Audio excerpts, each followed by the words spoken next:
रामपुर पहाड़ों की तलहटी में बसा हुआ एक बहुत ही प्यारा गांव था। लोग दूर दूर से वहां घूमने आते थे। उसी गांव के पास एक घना जंगल था और उस जंगल में एक हवेली थी। वो हवेली बहुत ही पुरानी और सुंदर थी। रोज रात को उस हवेली में से किसी लड़की के हंसने की आवाज आती थी।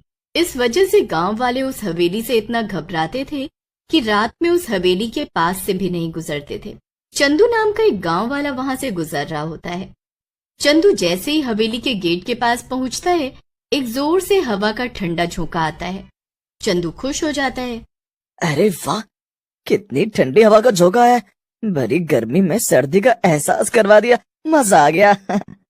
लेकिन उसी समय चंदू को याद आता है ये गर्मी के दिन है और कहीं भी ठंडी हवा का मतलब नहीं बनता। लेकिन अभी थोड़ी देर पहले तो इतनी गर्मी थी, एकदम से ठंडी हवा कैसे बहने लगी? उसी समय एक लड़की की परछाई दिखाई देती है। परछाई में से आवाज आती है जो चंदू को बुला रही होती है। परछाई की आवाज सुनकर चंदू घबरा जाता है और वहां से भागने लगता है। अरे भाग रे, इतनी रात को घने जंगल में कौन है जो मुझे मेरे नाम से पुकार रहा है? लगता है ये वही चुड़ैल लड़की है। चंदू भागने लगता है, लेकिन काफी देर तक भागने के बाद भी वो उसी जगह पर खड़ा रहता है। अरे मोरी मैया, मैं तो अभी भी उसी जगह पर ही हूँ। ये कैसा जादू है? भगवान बस इस बार बचा ले। मैं जिंदगी में कभी रात में नहीं निकलूंगा। लेकिन चंदू इतना डर जाता है कि वहीं पर बेहोश हो जाता है। उसी समय एक चुड़ैल लड़की वहां आती है और उसे देखकर बोलती है, बड़ी जल्दी बेहोश हो गया। अभी तो इसने मेरी खूबसूरती नहीं देखी, नहीं तो मर ही जाता। ऐसा कहकर चुड़ैल लड़की वहां से चली जाती है। उधर चंदू को जब होश आता है, वो अपने आप को गांव के भीतर अपने दोस्तों छगन और मगन के पास पाता है। अरे भाइयों, मैं क्या बताऊं, कल रात को उसी भूतिया हवेली के पास बहुत ही सुंदर लड़की देखी। वो मुझे बुला रही थी। वो इतनी सुंदर थी कि परियां भी शर्मा जाएं। क्या फेंक रहा है चंदू, परियों से भी सुंदर है? अरे मैंने तो सुना है वहाँ चुड़ैल रहती है। तू भी लगता है हमसे मजाक कर रहा है। देखो, अगर तुम दोनों को मुझ पर यकीन नहीं है तो मुझसे कल रात की बात मत करो। अरे यार चंदू, तुम भी छगन की बात का बुरा मान रहे हो। पता है ना वो कितना मजाक करता है। चलो नाराज मत हो, आगे बताओ ना फिर क्या हुआ। फिर जैसे ही उस लड़की ने मुझे बुलाया, मैं लपक के उसके पास गया। वो भी मुझसे मिलकर बहुत खुश थी। लेकिन तभी उस लड़की का खड़ूस बाप अपने कुछ लोगों के साथ आया और मुझे मारने लगा। अरे फिर क्या हुआ चंदू भाई? अरे मगन, होना क्या था, मैं वहां से भागा और भागते भागते एक जगह गिर गया और बेहोश हो गया। फिर मुझे कुछ याद नहीं है कि क्या हुआ। मगन और छगन उस लड़की की कल्पना में खो जाते हैं और बोलते हैं, चंदू भाई एक बात बताओ, वो लड़की क्या सचमुच में परियों से ज्यादा सुंदर थी? कहीं तुम हम दोनों को बहका तो नहीं रहे हैं? देखो, तुम दोनों को मुझ पर विश्वास करना है तो करो, नहीं तो फुटो यहाँ से। चंदू को गुस्से में देख मगन और छगन वहां से खिसक लेते हैं, लेकिन दोनों का दिमाग उसी जंगल वाली लड़की की तरफ होता है। अरे मगन, क्या सच में इतनी सुंदर लड़कियां होती हैं? और अगर होती भी हैं तो इस बंदर सी शक्ल वाले चंदू को अपने पास क्यों बुलाएगी? अरे यार छगन, मुझे तो लगता है ये मनचला चंदू जंगल में अकेली लड़की देखकर उसके पास गया होगा और उस लड़की के घर वालों ने उसकी पिटाई करती होगी और इसी वजह से ये बेहोश हो गया होगा। और हमें अपने किस्से सुना रहा है। मगन और छगन दोनों ही मन चले थे। दोनों का मन चंदू की बात सुनने से उस लड़की को देखने का कर रहा होता है। इसलिए दोनों रात में जंगल जाने की योजना बनाते हैं और रात में जंगल पहुंच जाते हैं। अरे छगन, ये जंगल तो बहुत ही डरावना लग रहा है। कहीं ये उस चंदू के बच्चे ने हमारे साथ मजाक तो नहीं किया? मुझे तो बहुत ही डर लग रहा है। मगन, डर तो मुझे भी बहुत लग रहा है, लेकिन देखना तो पड़ेगा ही ना। वैसे भी सुना नहीं है क्या कि कीचड़ में ही कमल होता है? वैसे सुंदर लड़कियां जंगल में अकेले ही रहती हैं। अब ये बकवास बात कहाँ से सुन ली तूने?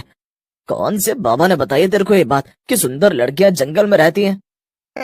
ये बात श्री श्री श्री 1,00,000 बाबा छगन दास ने बताई है। जैसे ही छगन की बात खत्म होती है, तभी वहां एक लड़की की सुरीली आवाज आती है। अरे ओ छगन और मगन, तुम दोनों मुझे ही ढूंढ रहे हो क्या? बताओ। जी जी परी जी, मैं आप ही को ढूंढने आया था। और ये मेरा दोस्त है मगन। हम दोनों आपको ही ढूंढ रहे हैं। छगन की बात सुनकर लड़की की आवाज फिर से आती है। बहुत ही मन चले हो तुम दोनों के साथ खूब पटेगी। चलो हवेली पर, वहीं मिलते हैं। लड़की की आवाज सुनकर मगन खुश हो जाता है।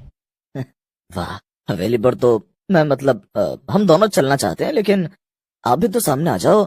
जरा हम भी तो देखें कि इस कोयल सी आवाज की मालकिन कौन है। मगन की बात सुनकर चुड़ैल एक लड़की बनकर उन दोनों के सामने आ जाती है। इतनी सुंदर लड़की सामने देखकर छगन और मगन हैरान रह जाते हैं। अरे मगन, वो चिंदी चोर चंदू तो सही कह रहा था। ये तो सचमुच परियों से भी ज्यादा सुंदर है। अगर ये फिल्मों में आ जाए तो सारी हीरोइनें बॉलीवुड से भाग जाएंगी। सही कह रहे हो छगन, ये लड़की तुम्हारी भाभी बनने के लिए बिल्कुल सही है, समझे। मगन और छगन को अपने को यूं घूरता देख लड़की बोलती है। क्या हुआ तुम दोनों को? क्या मैं सुंदर नहीं हूं? और अगर तुम दोनों को नहीं चलना तो तुम दोनों वापस जा सकते हो। लड़की की बात सुनकर मगन और छगन दोनों घबरा जाते हैं और बोलते हैं, अरे नहीं नहीं, हम दोनों तुम्हारे साथ चलेंगे। वो हमारे पूरे गांव में तुमसे गोरी लड़की नहीं है कोई, इसीलिए हम थोड़ा सोच में पड़ गए। चलो चलो। लड़की छगन के गालों में हाथ फेरते हुए बोलती है, तुम दोनों बहुत ही मजाकिया हो। तुम दोनों के साथ बातें करने में मजा आएगा। फिर छगन और मगन लड़की के साथ साथ हवेली की ओर चले जाते हैं। दोनों जैसे ही हवेली के अंदर घुसते हैं, हवेली का दरवाजा अपने आप बंद हो जाता है। ये देखकर मगन घबरा जाता है और बोलता है, ये दरवाजा अपने आप क्यों बंद हो गया? क्या चक्कर है ये? कौन हो तुम? मगन की बात सुनकर लड़की की गर्दन छगन और मगन की तरफ घूम जाती है और वो एक चुड़ैल के रूप में आ जाती है। मैं वही हूँ जिससे मिलने के लिए तुम दोनों मरे जा रहे थे।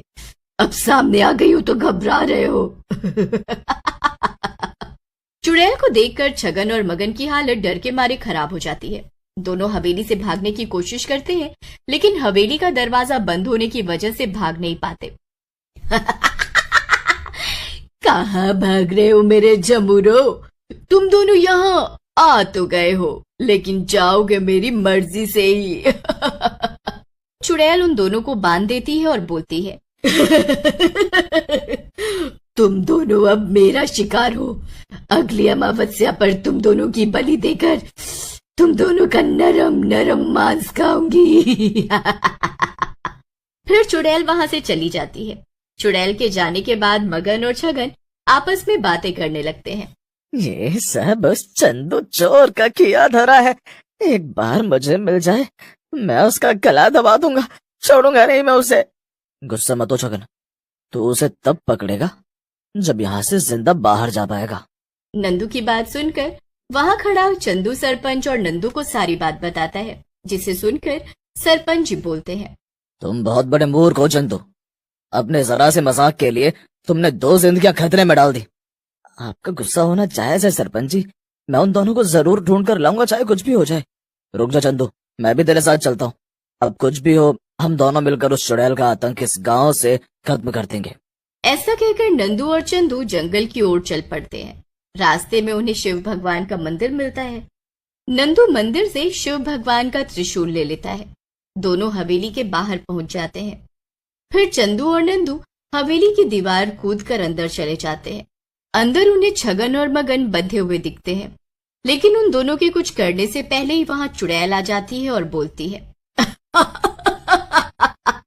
चंदू, कहाँ जा रहे हो मेरे घर को तोड़कर?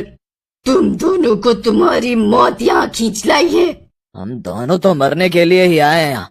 या तो हम दोनों अपने दोस्तों को बचा कर ले जाएंगे, नहीं तो हम भी यहीं मर जाएंगे। नंदू चुड़ैल की छाती पर त्रिशूल गाड़ देता है। त्रिशूल के लगते ही चुड़ैल वहीं गिर जाती है और मर जाती है। फिर नंदू और चंदू मिलकर छगन और मगन को भी छुड़ा लेते हैं।